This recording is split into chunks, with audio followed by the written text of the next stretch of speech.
ഇന്നത്തെ ഗോസ്പലിൽ വളരെ ചെറിയൊരു പ്രശ്നമാണ്. ഈശോയുടെ ശിഷ്യന്മാരിൽ ചിലർ കൈ കഴുകാതെ ഭക്ഷണം കഴിച്ചു.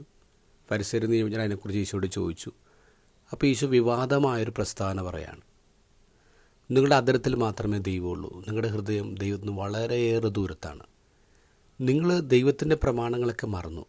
പകരം നിങ്ങളുടെ പാരമ്പര്യങ്ങൾ നിലനിർത്താൻ വേണ്ടി നിങ്ങൾ നിയമങ്ങളുണ്ടാക്കി. ഈശോ പറയുന്നത് കൗശലപൂർവ്വം നിങ്ങൾ നിയമങ്ങളുണ്ടാക്കി. അതിന് എക്സാമ്പിളായിട്ട് ഈശോ പറയുന്നത് കുർബാൻ എന്നുള്ള കാര്യമാണ്. ഒരു യഹൂദന് കയ്യിൽ ധാരാളം പണമുണ്ടെന്നിരിക്കട്ടെ. അപ്പോൾ അയാൾ പറയാണ്, ഈ പണം അത് ദൈവത്തിന് ഉള്ളതാണ്, അത് ദൈവത്തിനുള്ള സമ്മാനമാണ്, വഴിപാടാണ്, കുർബാനാണ്. അങ്ങനെ പറഞ്ഞു കഴിഞ്ഞാൽ പിന്നെ ആ പണം വേറൊരു കാര്യത്തിന് വേണ്ടി ഉപയോഗിക്കേണ്ട. ഈവൻ വൃദ്ധരായ മാതാപിതാക്കൾ നോക്കാൻ വേണ്ടി പോലും ആ പണം ഉപയോഗിക്കേണ്ട.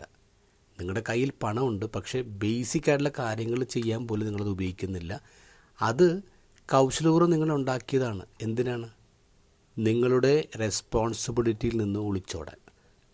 ഇന്നത്തെ സാമൂഹ്യ പശ്ചാത്തലത്തിൽ മറ്റൊരു എക്സാമ്പിളാണ് വഖഫ്.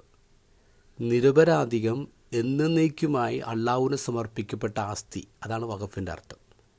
പിന്നെ ആ പറമ്പ് വേറൊരു കാര്യത്തിന് ഉപയോഗിക്കാൻ പാടില്ല എന്നുള്ളതാണ്. കൗശലപൂർവ്വം ഉണ്ടാക്കിയ ചില നിയമങ്ങളല്ലേ എന്ന് ചിന്തിക്കണം. ശരിക്കും ദൈവം ഒരു കൽപ്പന ഉണ്ടാക്കിയിട്ടില്ല. ദൈവത്തിൻ്റെ പേരിൽ മനുഷ്യരാണ് കൽപ്പനകൾ ഉണ്ടാക്കി അത് ദൈവപ്രമാണങ്ങളായിട്ട് പഠിപ്പിക്കുന്നത്. ജീവിതവും ഭൂമിയും എന്ന് വേണമെങ്കിലും കൈവിട്ടു പോകാമെന്ന ഭീഷണിയുടെ മുനമ്പത്ത് മനുഷ്യർ നിൽക്കുമ്പോൾ ഏത് ദൈവമാണ് സന്തോഷിക്കുന്നത്?